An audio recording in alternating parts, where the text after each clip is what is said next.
Well, I tell you what, it makes a tremendous difference in the work at this joint base with all the military represented, finest people that I've ever had the opportunity to work with. Here comes our T-33. Let's go to the history piece.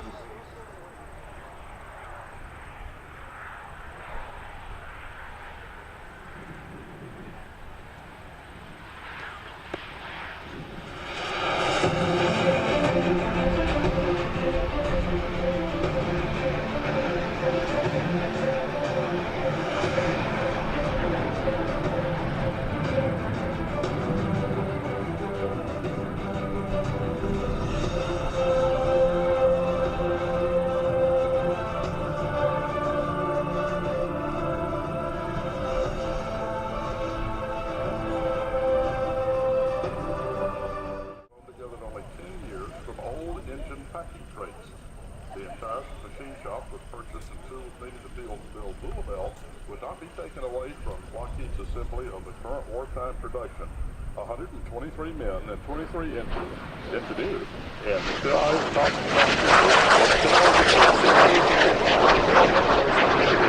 the head designer was none other than that famed Clarence Kelly Johnson.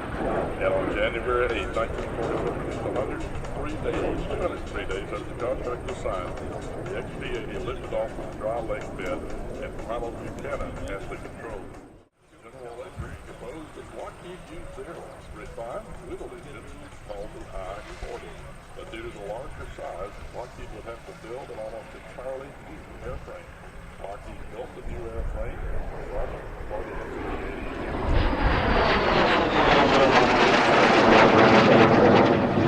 1,600 pounds of more thrust and a slick new great paint job, the XP-80A flew at 561 miles an hour. The P-80 was put into full production, and scant 2 of the YP-80As were sent to Britain and more to Italy for the purpose of combat testing and to build on the sagging morale of the bomber crews based on the German jet, the Me-62. Both aircraft sent to England, sent to London, and the other with a Rolls-Royce Raleigh, Rolls-Royce Lee. And the 2 sent to Italy performed well, and they did get a few combat missions, but D-Day, victory in Europe, they closed out any chance for meeting the vaulted German jets. The Army Air Corps ordered 4,390 F-80s, as Dan has talked about changing the designation, and the same aircraft as the YP-80A. Dive brakes and boundary layer lead ducts have been installed in the armament bay redesign.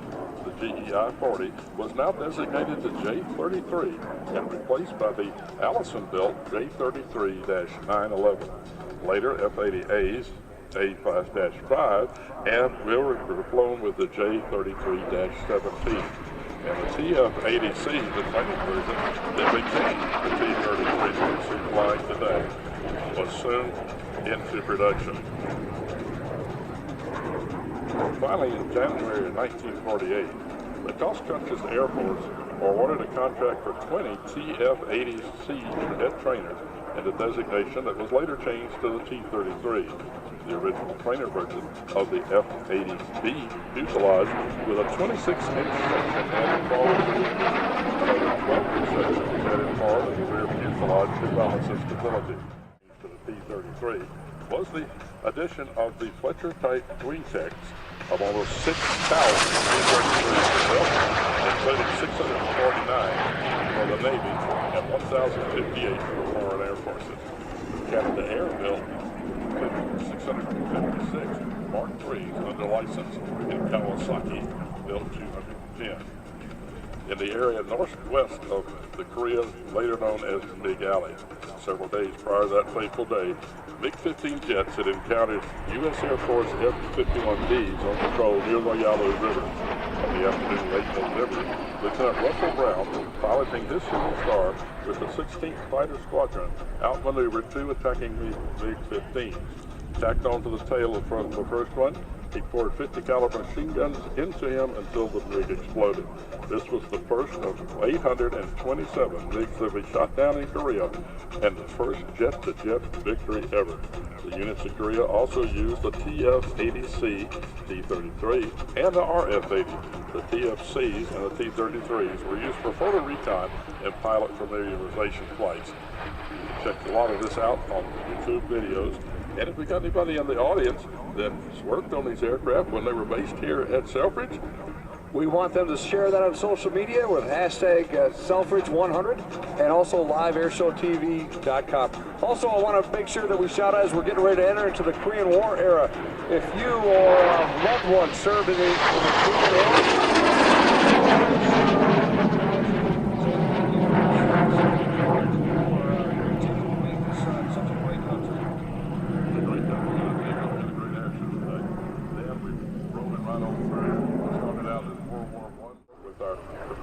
aircraft that culminated with the P-51, the fact was arguably the finest propeller-driven aircraft ever developed, fighting aircraft.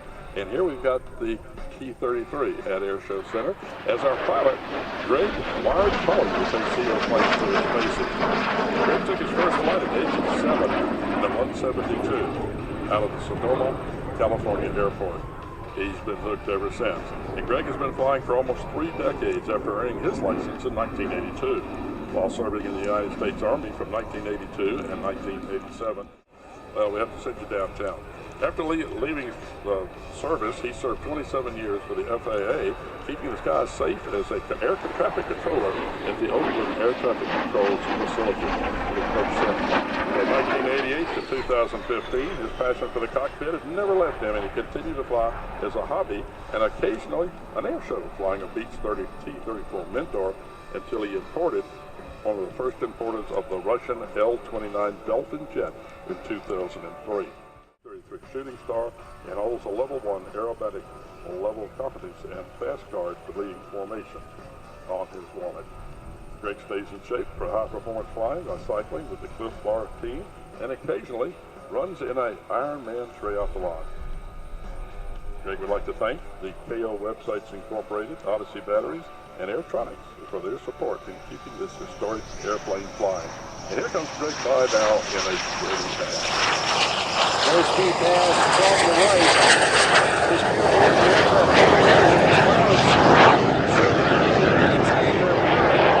maintain their ability to operate these aircraft safely.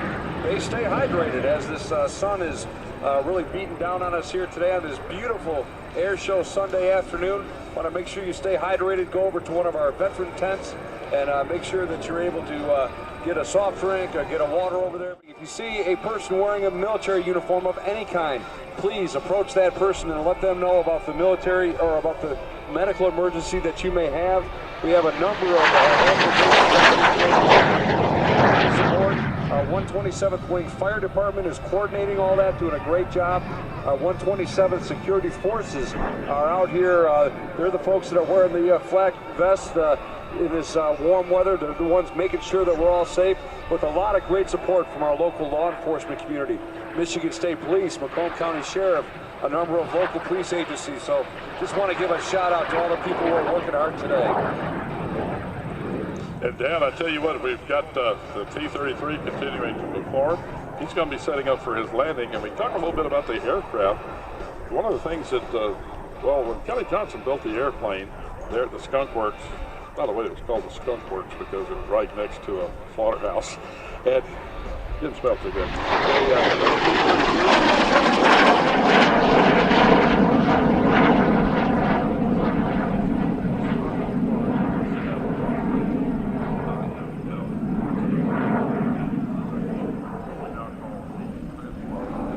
Return.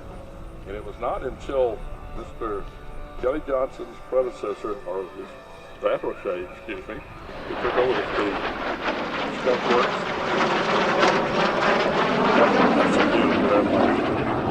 Mr. Ben Rich read a Russian-developed study that talked about the capability of scattering radar beams so that they would not be seen.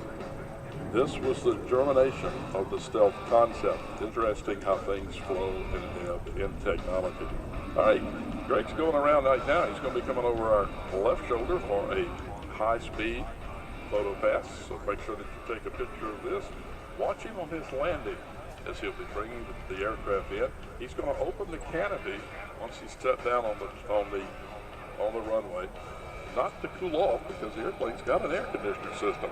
But here he comes. Oh yeah.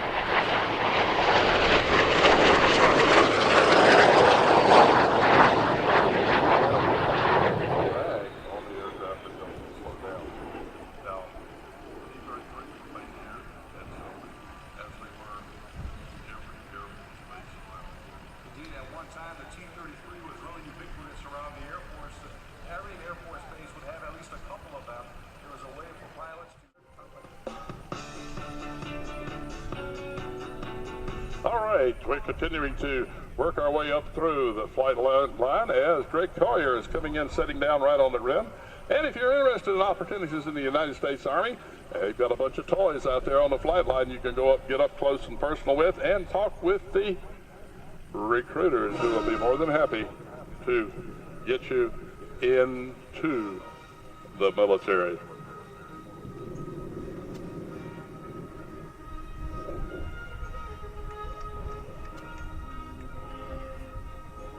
And he's slowing down right now. I believe like I said, he's going to be using that canopy to help slow the aircraft down. He'll be returning to the pit area where you can get up close and personal with the airplane. Also take the advantage of talking to.